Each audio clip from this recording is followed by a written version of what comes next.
enfermedad diverticular, con una presentación relativamente no típica. Sí, la verdad es que no es no típica el hecho de que haya dado un cuadro clínico muy parecido a la gastroenteritis infecciosa, ¿no? Ya vimos que no fue, eso demoró el manejo. Otra de las cosas que demoró el manejo fueron factores ajenos. Uno de ellos era, les tengo que decir, eso no lo mencioné, pero el paciente manifestaba un umbral al dolor muy elevado. Esas personas que aguantan dolor verdaderamente, ¿no? Aparte, pues no era obeso, de esos que tienen un panículo adiposo fenomenal, que precisamente son los que muchas veces obscurecen la evaluación de un abdomen agudo. Y el otro era su pavor de tener que gastar el pobre por las circunstancias económicas en las que estaba, ¿no? Entonces realmente, pues, si no hubiera sido por su hermano, bueno, ellos son de familia grande, curiosamente, pero el hermano pudiente les decía yo que era el que vivía en Estados Unidos. Bueno, regresando un poco al punto, el otro factor, que se me viene a cuento, el otro factor, aparte de su umbral dolor elevado, aparte del temor a gastar, pues fue el que en sí no avisó el cuadro clínico, y siempre se los he mencionado a ustedes. Si ustedes tienen una valoración y después de su valoración no camina su tratamiento, búsquenle a la voz de ella, porque siempre se va a hacer una consideración diagnóstica, no necesen sobre el mismo diagnóstico. Cambien el periscopio y busquen qué otra cosa puede ser, ¿no? Porque lo primero que van a pensar, es resistente esa diarrea, esa gastroenteritis al ciprofloxacino, ¿no? Si fuera solamente por teléfono. Y cuidado, un riesgo elevadísimo es que tengan ustedes manejando un abdomen agudo por teléfono. El abdomen agudo tiene que manejarse de cerquita, tiene que tener la mano del cirujano ahí mismo. Yo no lo taché de abdomen agudo, de hecho, yo creo que ahí fue más, tuvo más sensibilidad mi colega, el clínico, que era gastroclínico endoscopista, y no yo siendo cirujano, ¿no? Entonces, ciertamente no me llamó la atención su abdomen. A él se le salía un poco de lo rutinario y dijo, bueno, pues me deja dudas, ve con el cirujano. A mí no me dejó mucha duda de que el paciente no tuviera abdomen agudo, con toda honestidad. Si no, no lo hubiese yo dado de alta, bueno, manejado en forma ambulatoria, por supuesto. Sin embargo, bueno, pues ahí tienen ustedes. Ahora, la idea ahorita es hacer una revisión rápida de lo que es el tema, ¿no? Entonces, más que yo ahorita estarles dando la clase, ayer se los comentaba, quiero basarme un poco más en las preguntas que ustedes puedan hacer y las estaré contestando en función de lo que traigo en una plática que eventualmente podría ser. La plática que traigo es la plática, cuando menos que en este curso, les di a los jóvenes de digestivo, ¿no? Es la que les tocó. Pero bueno, no hay problema, estoy consciente que no todos ustedes la han tenido. Entonces, pues vengan las preguntas si tienen algunas por hacer. ¿Mm? O los comentarios, porque también se vale, por supuesto, ¿no?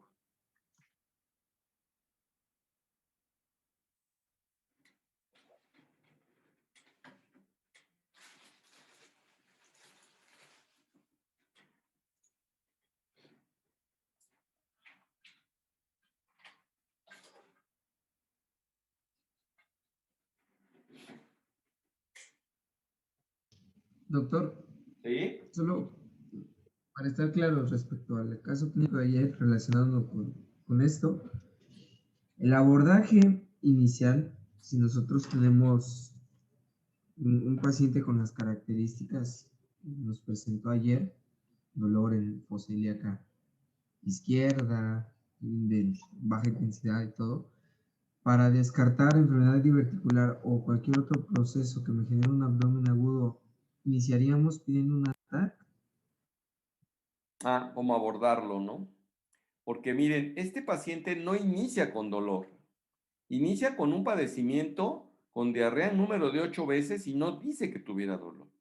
Se presentó con dolor ya acá a la exploración en el cuadrante inferior izquierdo, ¿se acuerdan ustedes? Que eso es lo que en la exploración dio, en la exploración física, dice dolor generalizado, no datos de rebote, discreta resistencia muscular en flaco y fosa ilíaca izquierda, que eso sí pudiera generar esa idea, ¿no? Entonces, aquí tu pregunta es, si yo hubiese pensado en enfermedad diverticular complicada, en lugar de haber pensado en gastroenteritis infecciosa, esa es sería tu pregunta, ¿no? Porque este sí es una presentación atípica, ¿no? Entonces, si yo hubiese, Claro. vamos a suponer que no hubiera predominado lo de la diarrea en el paciente y que se presenta conmigo a lo mejor con 2 evacuaciones diarreicas y con lo que traía de peptobismol y todo lo demás ustedes quieren la semana previa. Entonces a mí me va a hacer pensar que no es una gastroenteritis, sino más bien es un proceso con respuesta inflamatoria sistémica importante que hay que atender. Si mi exploración lo que dio fue molestias principales de palpación a la fosa ilíaca izquierda, entonces aunque hubiese sido de la derecha con complicación hacia la izquierda pensando en apendicitis aguda, la indicación aquí para él sería laboratorio, o sea, de entrada, vamos a suponer, aquí sí estoy sospechando diverticulitis. Me voy a preguntar, si puedo, me voy a adelantar un poquito al comentario. Las diverticulitis se pueden manejar en forma ambulatoria, entonces, ¿de qué estamos hablando, no? Entonces, ese es el punto, o sea, ¿a qué me estoy refiriendo? Déjenme poner, por favor, se había yo quitado la imagen. Ahora sí ya la tengo otra vez acá. Pero vámonos a ir a la clasificación de Hinche y Kaiser, ¿no? Entonces, si vamos a estar en la clasificación de Hinche y Kaiser, eh, que es radiológica, que es de tomografía, que acá la tenemos, ¿a qué me estoy refiriendo? Porque desde ese punto de vista, acá tienen esa misma clasificación, pero con criterio de manejo. Entonces, miren ustedes, se puede dar manejo conservador hasta pacientes con estadio 2, o sea, ya han pasado por 4 estadios, por decir así. Bueno, son 3, pero como el 1 se divide en 1A y 1B, entonces, vamos a decir que pasamos estos 3 por el número grande, ¿no? Acuérdense ustedes que la diverticulitis, a diferencia de la apendicitis en grado 0, la apendicitis en grado 0 es apéndice normal y la diverticulitis en grado 0 es una inflamación moderada y entonces son tratamientos conservadores. Entonces, si yo estoy pensando que estoy enfrente de un paciente, muy probablemente esto es ya una apreciación clínica, porque acuérdense ustedes que el manejo, digo, el diagnóstico, pues es contraimagen, por supuesto, ¿no? Entonces, bueno, estoy pensando que se trate de la 1 de la 0 al 2, puede ser que ¿qué haría yo con un paciente? Es más, hace no mucho falleció de COVID un paciente que tuve que yo manejaba en forma, ya tenía mucho tiempo que lo manejaba yo con diverticulosis y había tenido 2 episodios de diverticulitis que le manejé en forma conservadora. Entonces, una cosa también que tenía curiosamente este hombre es que padecía de urolitiasis y la urolitiasis que solía tener era del lado izquierdo. Entonces tenía dolores que se parecen.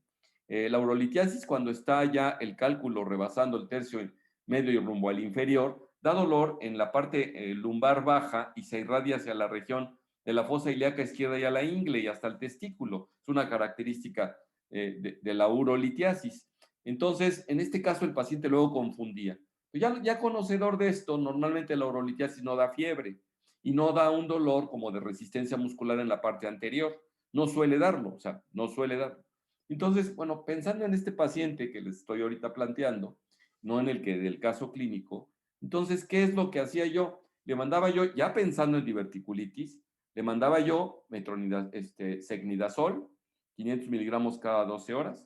Le mandaba yo en ciprofloxacino, 500 miligramos cada 12 horas también.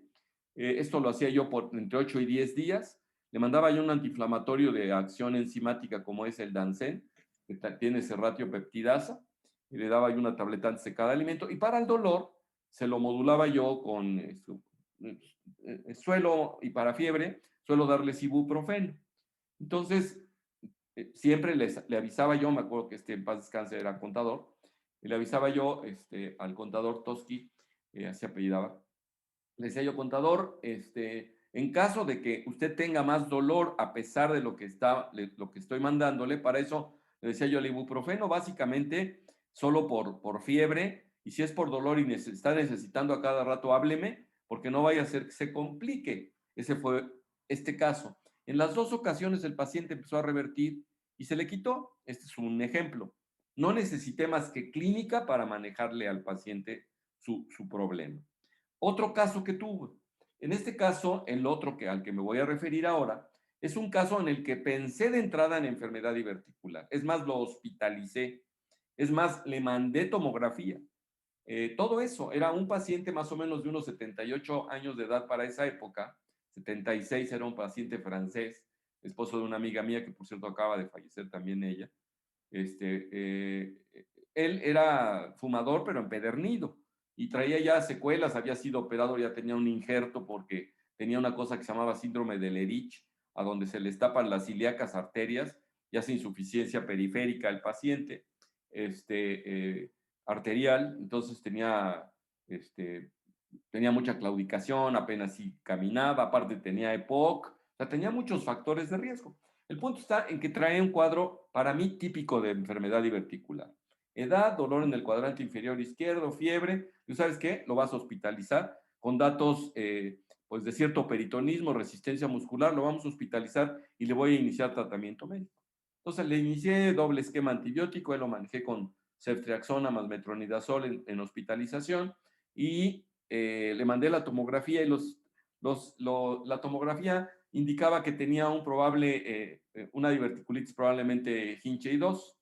Entonces, bueno, era un absceso intraabdominal, y probablemente menor, porque no tenía el absceso tan grande. Yo creo que me la ubicaron como 1B, que ustedes ven en la tabla que les tengo en la imagen, es absceso menor de 5 centímetros en la proximidad de un proceso inflamatorio. Entonces, el proceso inflamatorio se mide ahí por una imagen precisa de la tomografía.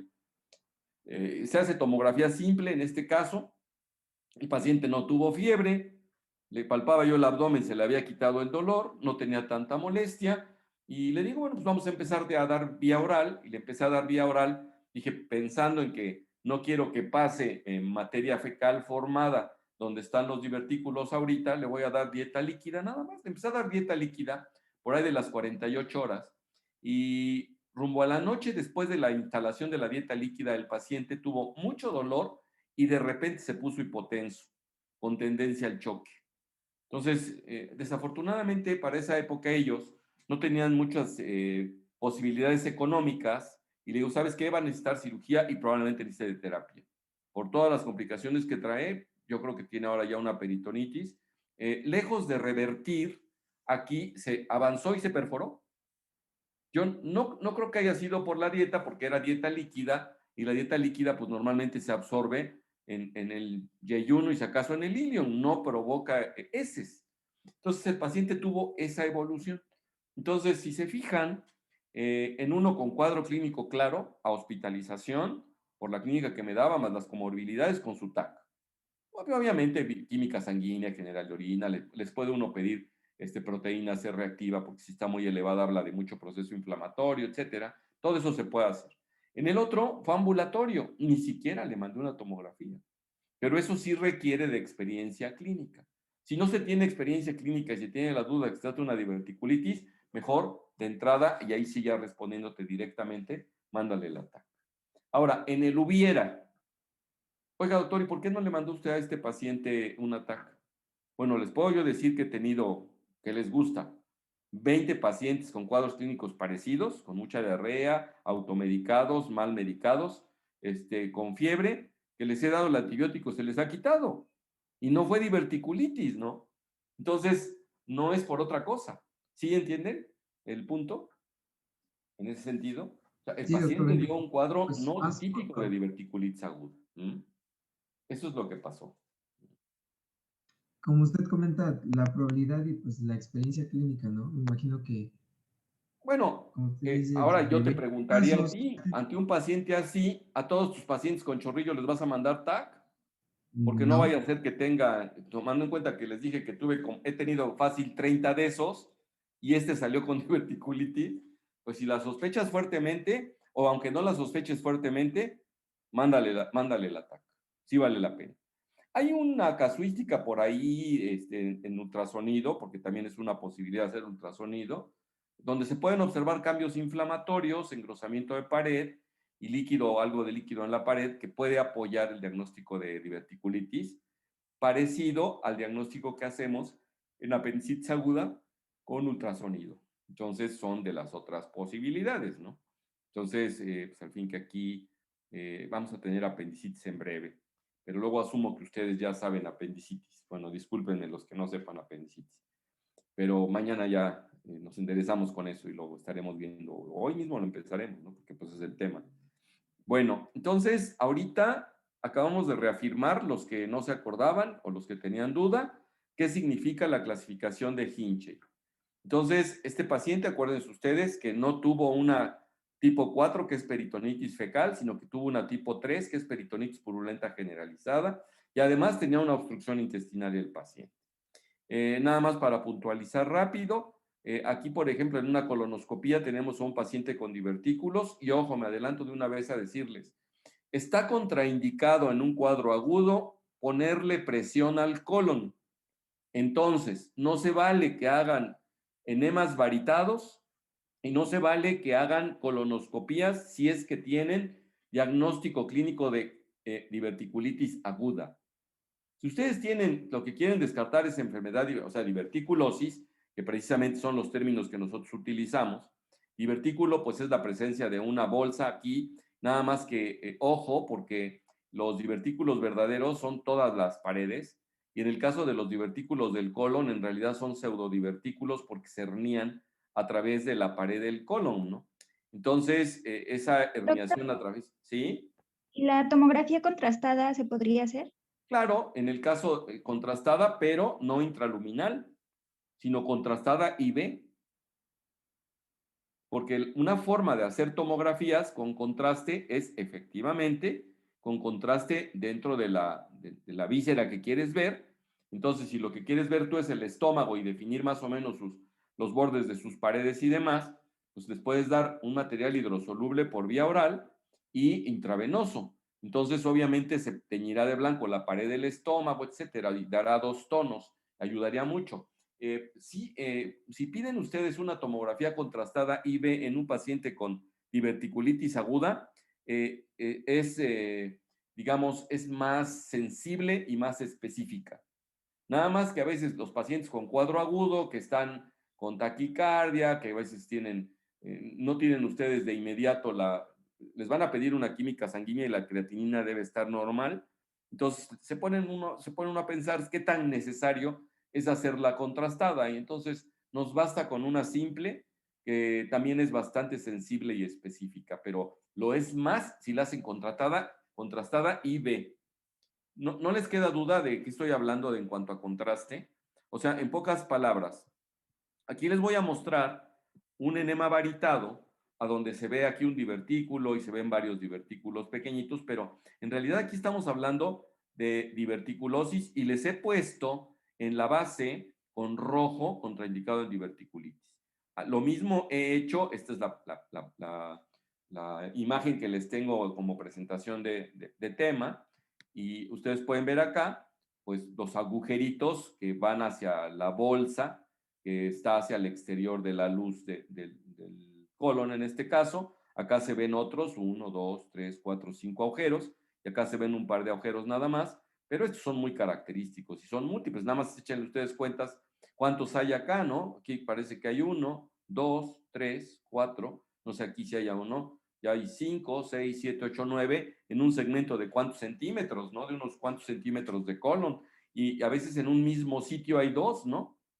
Miren ustedes acá, en un mismo nivel hay 2, ¿no? Acá en un mismo nivel también se ve que son 2, y aquí si nos apuramos en el mismo nivel serían 3, ¿no? Por escalones, por decir, ¿no? Entonces, pues ahí tienen ustedes. Entonces, ya habíamos mencionado, ¿de qué se trata lo que se ve? Bueno, se hace obvio que lo que se ve, pues son estos agujeros que van a dar a estas bolsitas, ¿no? Esas bolsitas se pueden llenar de excremento, pues yo creo que todos los días, ¿no?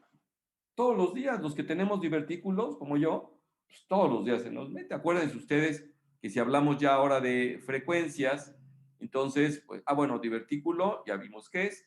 Enfermedad diverticular se refiere a un todo, y entonces incluye la diverticulosis, que la diverticulosis no describe más que presencia de divertículos, y la diverticulitis, que es la inflamación, no de todos, de alguno de ellos, uno o dos, casi siempre será uno el que se va a inflamar, y por contigüidad, si están vecinos, pues se me hace obvio a mí que si se inflama pues fácilmente va a estar inflamado acá y acá y acá y acá probablemente, ¿no? Entonces ya no nada más sea uno, pero el causante de todo el pleito fue uno normalmente, ¿eh? Eso sí, se los puedo decir. Entonces, ya quedamos que estos son pseudodivertículos. El apéndice secal, por ejemplo, es un divertículo verdadero, natural, o un divertículo de Meckel, normalmente sale ahí a unos 40, 50 centímetros de la válvula ileocecal en el ilion terminal, pues es otra de las cosas, ¿no?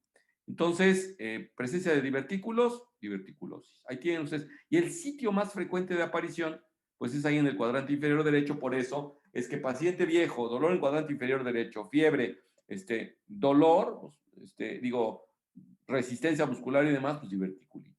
Ahora, desde el punto de vista clínico, ¿cómo podemos ir a pensar si se trata de uno inicial o no? Bueno, pues lo que va a suceder es que palpan ustedes, está hablando, está depresible, pero si hay dolor en la fosa ilíaca izquierda, no tiene resistencia muscular ni nada, pues probablemente estamos hablando de 1A, 1B.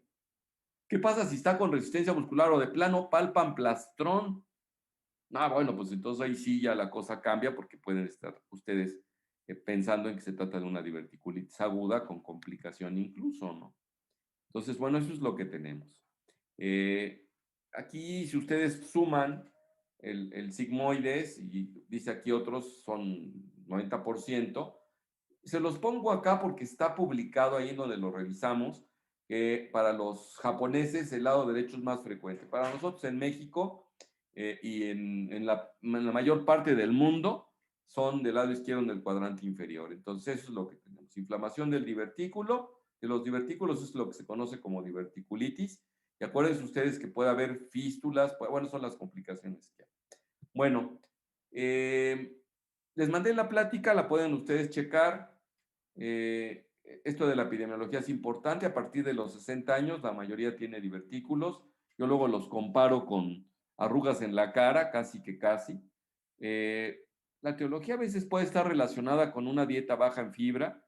De la edad, pues está súper pegadísimo lo de la edad. Se habla que los estreñidos, los constipados, por aumento de la pared dentro de la fisiopatología que se conoce, que es la de la compartimentalización, se hacen compartimentos que aumenta la presión en una zona específica y entonces esto genera. O sea, lo habitual es que aumente la presión, pero abra el espacio y entonces camine hacia adelante el material, el material fecal, la materia fecal. Pero cuando esto no sucede y permanece contraído entre austras, por decir así, entonces aumenta la presión y favorece la protrusión de la mucosa a través de debilidades que se hacen en la zona.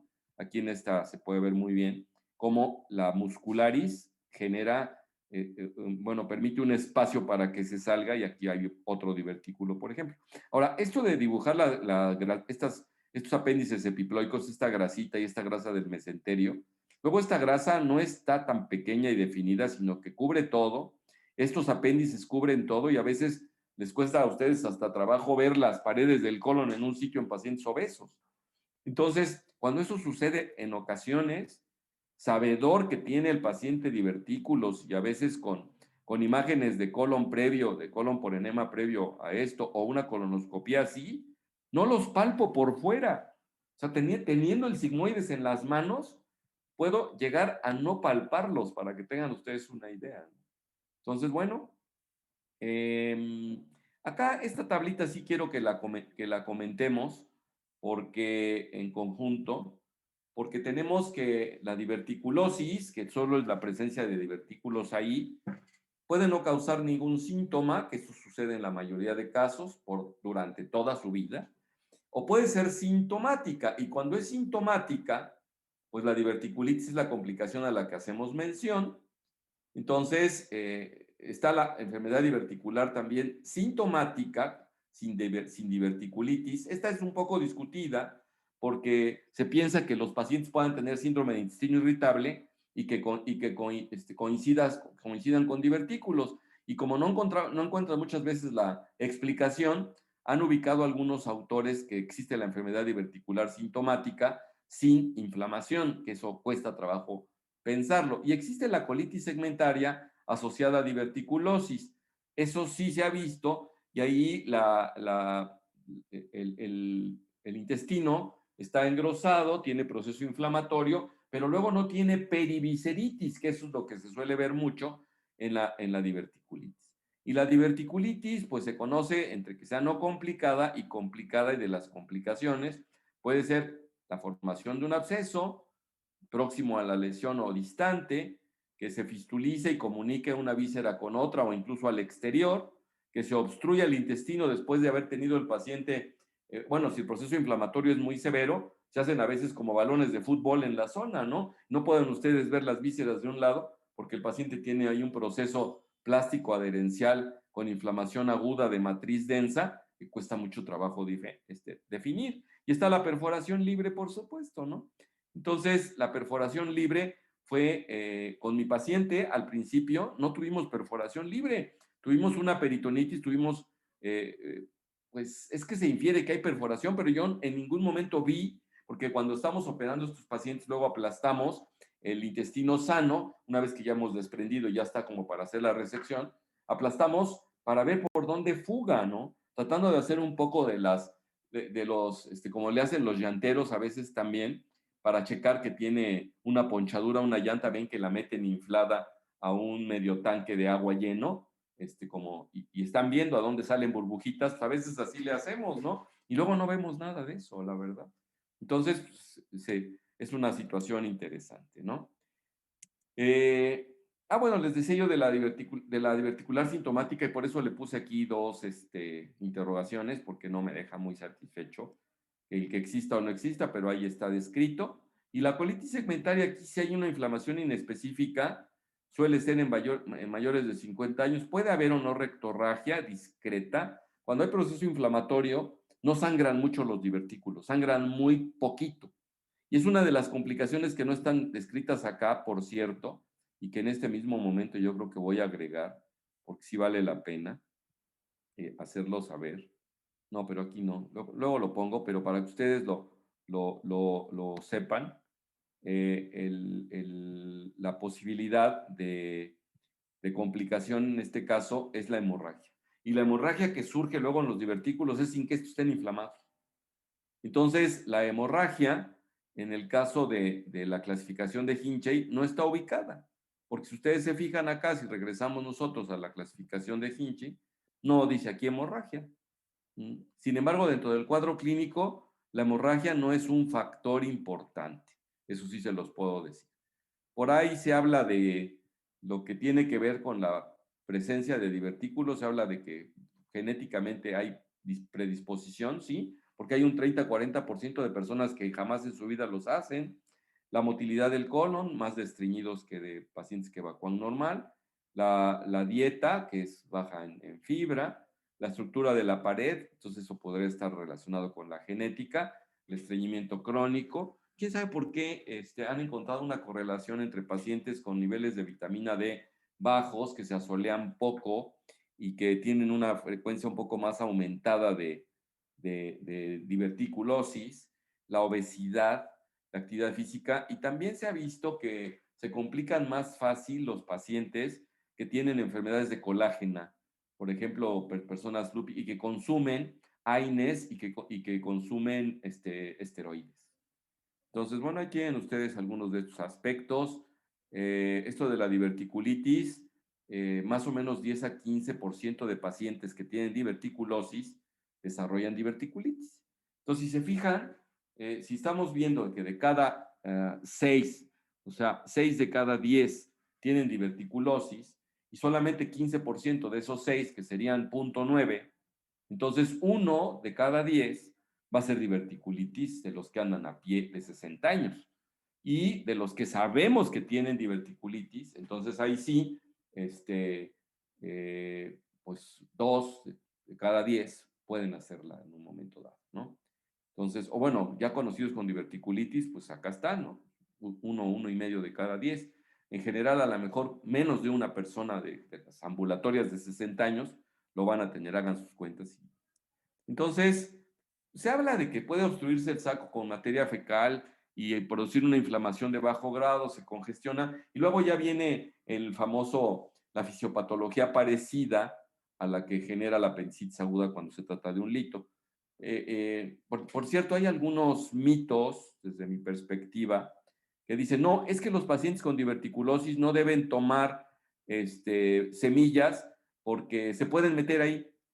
Dije, bueno, vamos a suponer a ajonjolí, que nosotros somos bien semiteros acá en México y moleros, que les ponen ajonjolí, pues hay a quien no le gusta, ¿no? Pero las semitas, bueno, yo he visto personas que le quitan a las semitas el ajonjolí, también a los cocoles.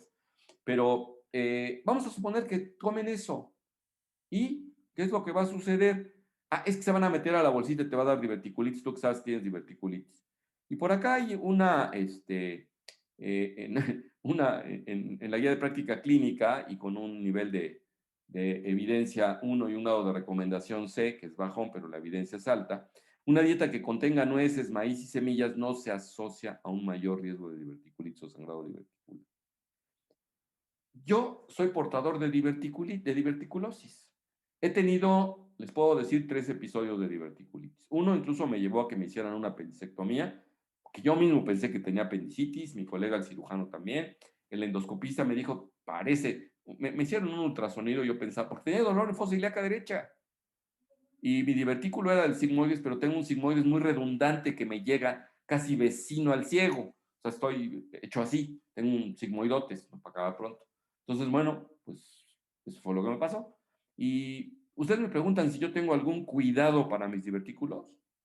Ninguno. Yo toda mi vida he comido mucha fibra, soy deportista, entonces no tengo mucho problema por ahí. Para esas épocas corría yo diario, 6, 7 kilómetros. Entonces, realmente eso no lo impide. Entonces ahí tienen ustedes otro detallito por ahí. Eh, Ayer preguntaban en qué consistía el procedimiento de Hartmann. Acá a ver si lo alcanzan a ver bien porque el protector de pantalla que le pusieron por el autor de esto yo no lo saqué, lo sacaron algunos compañeros de ustedes.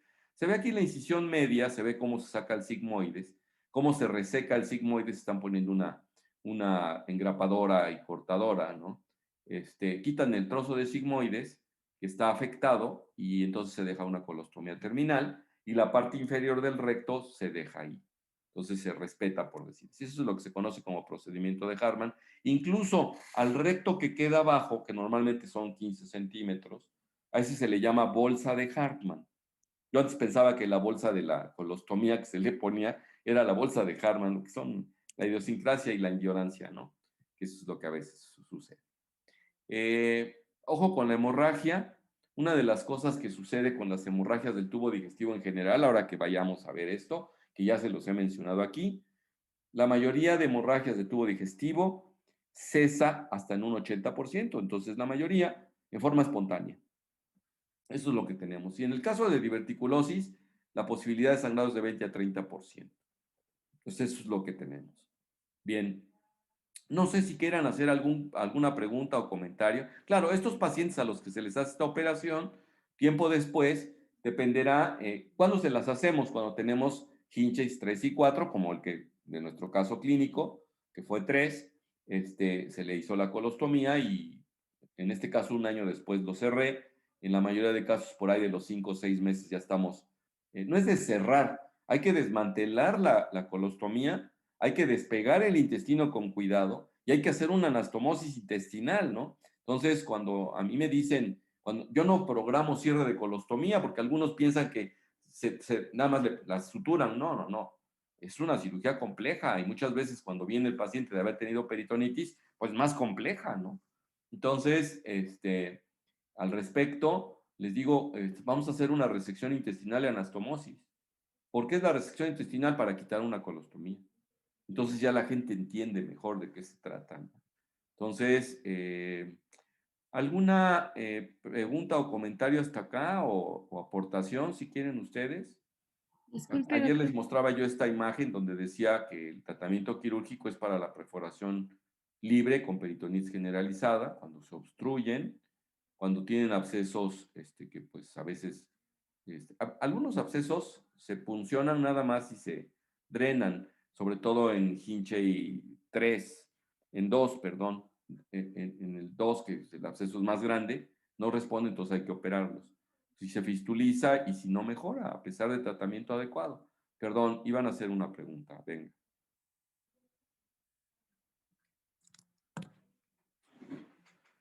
¿Qué es lo deseable para mí? Me adelanto a decírselos por si no les entra en la cabeza, muchachos. ¿Qué es lo deseable para mí en la plática de hoy?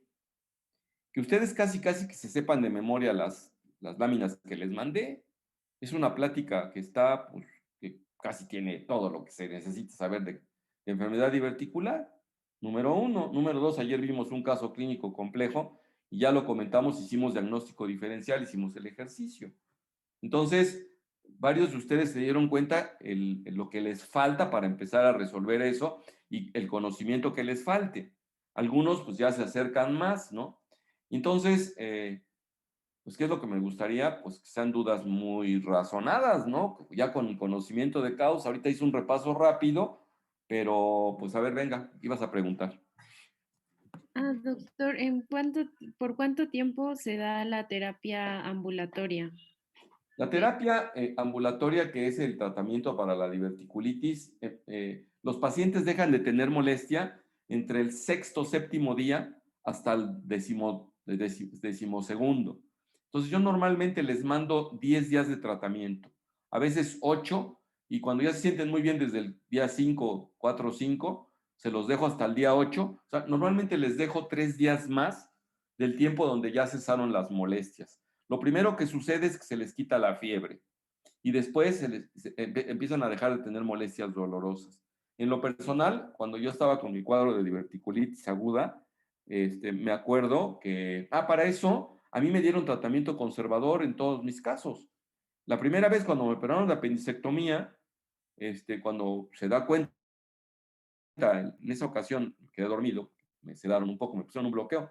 Y me dice mi colega, estaba incluso mi esposa ahí en el quirófano, ella es médica, y dice que me querían preguntar qué opinaba yo en relación a que no tenía yo apendicitis, ¿no? Pero pues vieron el abscesillo, tenía yo un absceso pequeño, entonces tenía yo estuve entre 1A y 1B, entonces a lo mejor fue más bien 1B, tenía yo un absceso, mi mesosigmoides estaba inflamado. Como no me hicieron TAC ni nada, y para eso no vio, no tenía yo líquido dentro de esa estructura, sino que era una estructura más o menos solidona, como con proceso inflamatorio nada más. Entonces, pues, podríamos decir que estaba yo más bien en 1B, ciertamente. Entonces, en esa ocasión me cerraron, me quitaron el apéndice, pues, ya, por no dejar. Ahí sería una apendicectomía profiláctica, entre comillas. Y me dieron tratamiento con metronidazol, ceftriaxona, sí, eso me pusieron, o ciprofloxacino, creo. No, se fue ceftriaxona, metronidazol, y nada más. Me tuvieron ayuno 2 días o 3, empecé a tomar líquidos, me dieron de alta por ahí del cuarto o quinto día de hospitalización, y pues fue, en realidad el tratamiento para mi enfermedad, para mi diverticulitis fue conservador, si se fijan. No me operé por diverticulitis. Realmente en mi caso también presenté una sintomatología atípica por posición anatómica, ¿no? Entonces es otro caso que les estoy narrando, aparte de los que ya les dije, ¿no? El de mi amiga. Bueno, los otros 2 episodios que he tenido, les digo a veces cuando le genera a uno una sensación como de prostatismo, como que cuesta trabajo hacer pipí, como que no se queda uno satisfecho con tener vesical. Y lo mismo pasa con el rectal. Y cuando uno evacúa satisfactoriamente, teniendo diverticulitis, cuando se infla el intestino no molesta tanto como cuando se vacía. Siente uno como que le jalan, ¿no? De 2, 3 lados ahí en la zona, ¿no? Entonces es una sensación interesante. Bien. ¿Alguna pregunta? ¿Algo más, Triana? No, doctor. Todo. Ok. Doctor, ¿y en qué tiempo más o menos se vuelve a hacer la anastomosis? Cuando el proceso peritoneal es muy severo, yo recomiendo que sea después de un año. Los libros mencionan que desde la octava, décima semana ya se puede hacer, pero yo no estoy de acuerdo. O sea, a los 3 meses hay que hacerla. Bueno, lo sugieren, pero el proceso inflamatorio perilesional todavía, o del peritoneo en general, todavía permanece un tanto activo y hace que no estén tan definidas tan adelgazadas las adherencias entre una visera y otra. Y la posibilidad de que lesiones algunas haciendo despegamiento existe. Entonces, lo idóneo es que llevemos al paciente lo mejor posible, con los inconvenientes de andar trayendo la colostomía, ¿no? Yo siempre les digo, ¿sabes qué? Ay, qué asco, doctor, yo excremento por acá, por el abdomen, en esta bolsa. Le digo, ¿sabes qué? Si yo fuera tú, le daría de besitos a mi estómago, porque fue el que me salvó la vida. ¿De veras, doctor? Sí, claro que sí. Entonces, para empezar, siempre les mando a una técnica que es especialista en estomas. Les da su clase para poder aprender cómo utilizarlo, cómo cuidar los bordes para que la piel no se dañe, etcétera. O sea, tiene su chiste. Y el uso de la colostomía, obviamente no retienen gases, se salen solitos y entonces los pacientes andan con el ruidito de... No hace el ruido explosivo como cuando nosotros nos apretamos un poco en el recto y lo liberamos un poco, porque genera una estrechez. En el caso de la colostomía, como está dilatado el orificio, pues sale el gas con facilidad, pero no deja de hacer cierto ruido, cierto burbujeo, por decir así. Entonces le digo, si tiene usted necesidad de convivir con terceros, mejor que se enteren que tiene una colostomía. Y ya, punto. Y como tienen filtritos que quitan los olores, pues ni va a oler feo, ¿no? Entonces, algunos aprenden, ese es el inconveniente de un año, pero hay personas, en el caso de enfermedad por ejemplo, de colitis ulcerosa crónica, donde hay que hacer una proctocolectomía y hay que quitarles el recto y todo el colon, pues ellos quedan con una ileostomía de por vida. Las ileostomías no suelen ser tan gaseosas como las colostomías. A nivel del colon se hacen más gases que en el ileón, pero sí de repente se oye la salida del liquidito, ¿no? Entonces, pues, salvo el inconveniente de andar con su colostomía, no hay otra cosa. Y hay pacientes que tienen miedo de reoperarse y luego pasan 2 años y ¿qué pasó cuando te cierro? No, doctor, yo tengo miedo de reoperarme, pues como quieras. Y de repente ya se animan, ahora sí ya me vengo a operar, doctora, pues a toda. Entonces, si ustedes me preguntan el tiempo mínimo que utilizo para reoperar a mis pacientes, dependiendo la peritonitis previa que tuvo, es de 5 meses. Pero si estuvo intensa, les digo, no te quiero ver en un año. Ay, doctor, ¿pero por qué? Le digo, bueno, te vas a controlar para lo que te vaya saliendo, pero en quirófano hasta dentro de un año, salvo que te compliques. Si te complicas, pues a la hora que te compliques, ¿no? ¿Qué complicaciones pueden tener pacientes así? Pues como tuvieron peritonitis severa, pueden hacer adherencias, pueden obstruirse. Básicamente eso. En ocasiones, si la colostomía está mal hecha, se puede hundir, son las complicaciones de la colostomía. Se puede necrosar, pues hay que reoperarlos, ¿no? O en el caso del que a mí me pasó, yo no sé de dónde demonios se sacó ese agujero otra vez en la colostomía proximal, tuve que reoperarlo de urgencia, y si no hubiera tenido ese criterio quirúrgico, pues se me muere en las 2 ocasiones, ¿no? Entonces, en la primera vez que lo evalué, es que se equivocó y no pensó en eso. Pues en realidad sí pensamos, pero no me pareció. Pero sí era, pues sí, ya a toro pasado todo el mundo se vuelve supercampeón y especialista, ¿no? Pero cuando tenemos el paciente enfrente, órale, sé certero, ten especificidad y sensibilidad elevada en tus consideraciones para que te acerques al 100%, porque pues es lo idóneo, ¿no? Ciertamente, si ustedes me preguntan, si quisiera yo volver a nacer y estudiar medicina, pues me encantaría nacer con la experiencia que ya traigo ahorita, ¿no? Y con la actitud física que ustedes tienen con sus 20 y tantos años, ¿no? A todo dar. Pues eso no sucede. ¿Mm? Doctor, ¿la necrosis por la colostomía es por el mal aseo que se tenga o No, tiene la que ver con... necrosis cuando se hace es muy temprana por mala técnica quirúrgica. Hay personas que quieren dejar el tubito pelón y por dónde le entra la circulación al colon. Entonces tiene que subir el colon con su pedazo de mesenterio y meterse ahí en la cavidad. Esos pacientes, por ejemplo, hacen muchas hernias paraestomales. ¿Por qué? Porque no es posible apretar el sitio donde entran los vasos. Acuérdense ustedes, está el colon, está el tubo, vamos a poner que está acá, y el mesenterio viene acá y por acá entran los vasos. Y entonces, claro, puedes dejar un poquito de arteria marginal, pero si es precaria la circulación, se ponen negras las colostomías, se necrosan y pues hay que volver a operar a los pacientes para sacar otro pedazo de intestino que sí esté con buena circulación. No, no es porque esté sucia, porque llena de excremento todo el tiempo va a estar. Es como decir, ay, eres un puerco por el excremento. Pues si todos traemos excremento adentro, ¿y quién se ve puerco, no? Es cuestión de la naturaleza. Claro, no es lo mismo que te embarres el excremento en las rodillas, en el abdomen y hasta en la cara, como le sucede a los bebés, ¿no? Entonces, porque pues no tienen control, ¿no? Pero, o personas mal, psiquiátricos que pues, tienen hasta coprofagia, ¿no? No, no es el caso. No, y no, ciertamente lo que sí pasa es que se ulcera el borde de la colostomía cuando no se cuida, no se tienen rodetes protectores adecuados, y entonces se riega algo de material, y más cuando los pacientes tienen diarrea y es un poco alta la diarrea, se torna verdosa, está cargada de muchas enzimas activas, y luego se pone roja la piel eritematosa, y llega un momento donde se empieza se desprende la epidermis y se ulcera, y luego tienen ustedes ahí boquetes alrededor del estoma, eso se llama úlceras paraestomales, pues sí. Entonces hay que tener estos cuidados.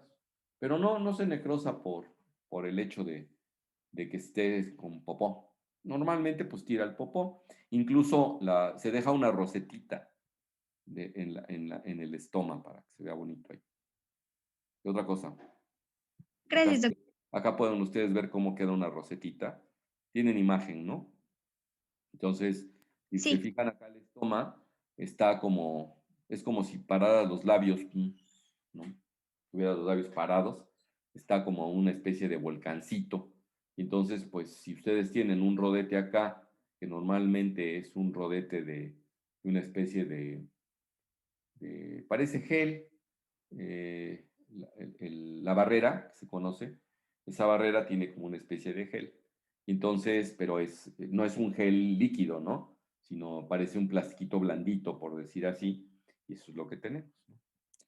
Bien, ¿alguna otra pregunta o comentario?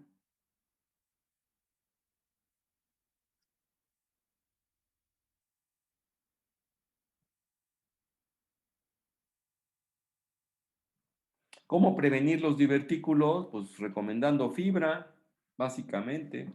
Coman con fibra y muévanse. Move your ass, all of you. Entonces no hay otro remedio. Muévanse, muévanse.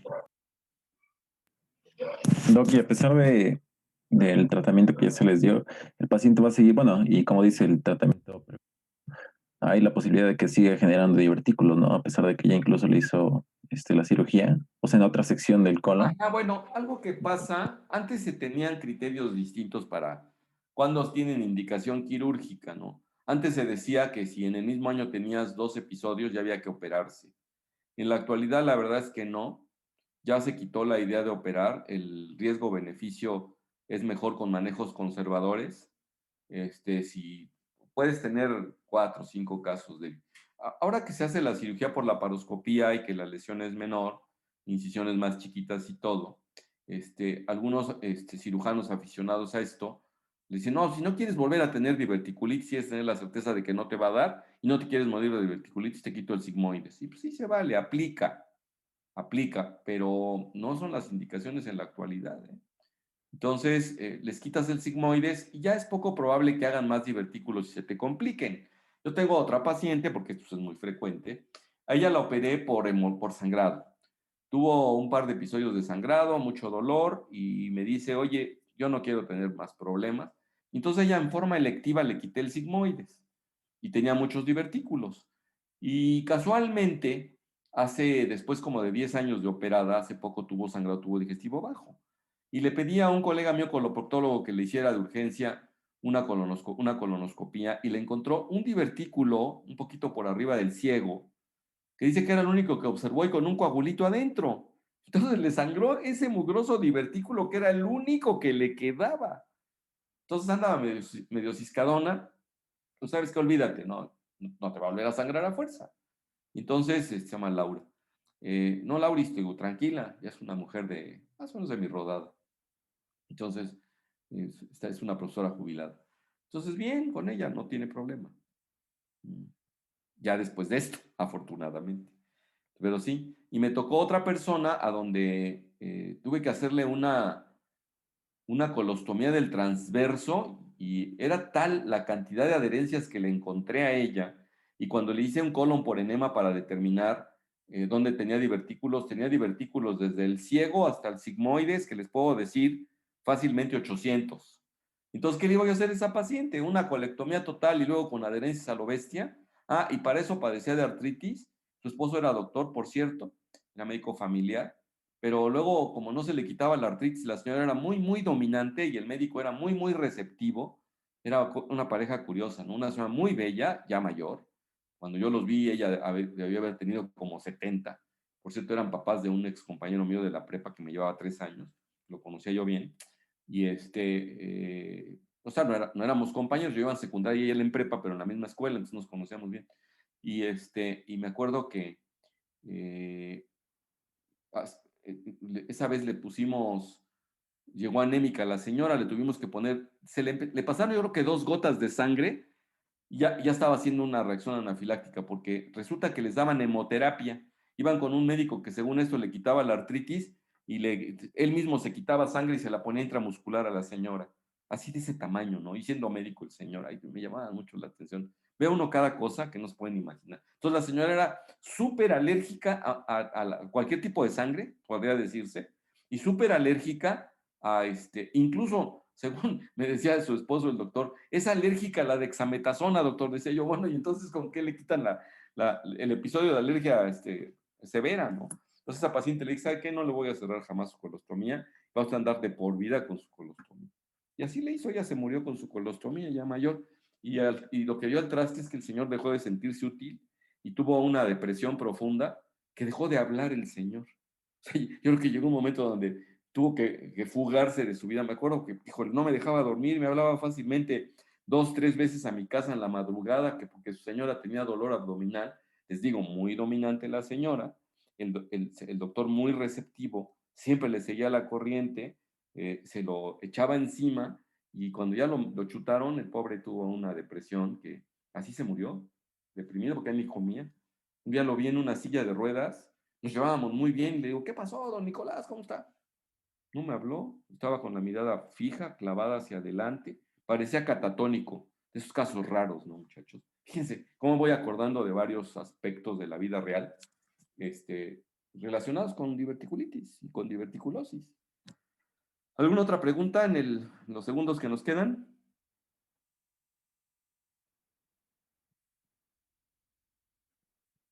¿No hay? ¿No hay? ¿No hay? Bueno, pues mañana entonces tenemos lo de apendicitis aguda.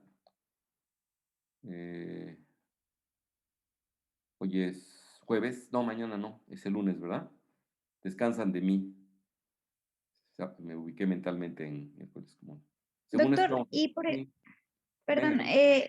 entonces en los pacientes, digamos que tienen diverticulitis, pero tienen divertículos, digamos, en todo el colon, ¿sí se tendría que hacer entonces resección del mismo o cómo se Vamos a manejaría? suponer que tú entras y el que se le inflamó fue del sigmoides, ¿no?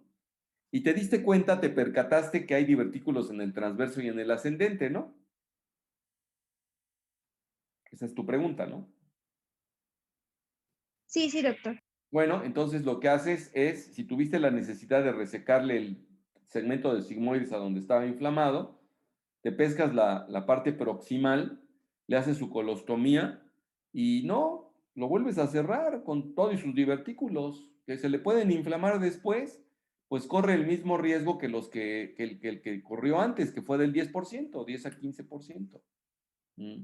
De tener diverticulitis, de que se perfore, pues es mucho menor, ¿no? Entonces, pues no va a pasar nada. Y hacerle una colectomía total a este paciente. Por cierto, no suelen hacerse divertículos en el recto. Siempre son para arriba. Por arriba de la reflexión peritoneal del sigmoides, ahí ya hay divertículos. Pero para abajo es excepcional que haya divertículos en el recto. Es por la disposición anatómica, muy probablemente. Doctor, una pregunta. ¿Hay algún tipo de seguimiento que se tenga que hacer en un paciente que ya se sabe que tiene diverticulosis? No, fíjate que no. La verdad es que una vez que tú lo sabes, una cosa que sí suelo ver mucho es asociación síndrome de intestino irritable diverticulosis. Entonces, el intestino irritable da molestias, pero no se asocia a fiebre. Más bien es dolor, es cólico, es distensión abdominal. Eso, bueno, tú sí tuviste clases conmigo y vimos el tema de síndrome de intestino irritable. Marifer, ¿no? Marifer Díaz, ¿verdad? Sí, doctor. Entonces, resulta que en este caso, no, por divertículos, no. Los divertículos. ¿Sabe qué? Entérese usted que tiene divertículos. Me vienen a ver muchos pacientes, oiga, doctor, vengo para que me controle usted mis divertículos. Le digo, ¿que le voy a controlar? No, pues no se me vayan a complicar. Pues tenga usted tal dieta, no pasa nada. Y si tiene usted estos datos de alarma, entonces venga usted conmigo porque a lo mejor haya necesidad de que se los tratemos. Si traen intestino irritable, ellos sí, y sabedor que tienen diverticulosis, pues sí los estoy citando en ocasiones al mes, en ocasiones a los 3 meses, en ocasiones a los 6 meses, y cuando dejan de tener síntomas y caen en remisión por el intestino irritable, los dejo de ver medio año, 1 año, 2 o 3 años. No, yo en lo personal no recomiendo alguna vigilancia especial. Otra cosa muy importante, no dejes de controlar el colon como si no tuviera divertículos por si el cáncer de colon, ahí sí. Entonces, su colonoscopia cada 5 años, a partir de los 50, y ahí sí está bien, no pasa nada. Ese sería el seguimiento que le daré yo al colon, que no a los divertículos. Jóvenes, Gracias. sean felices. Como Adiós. dice, Gracias, como dice doctor. Curcio, sean rabiosamente felices. Dios. Muchas gracias, doctor, igualmente.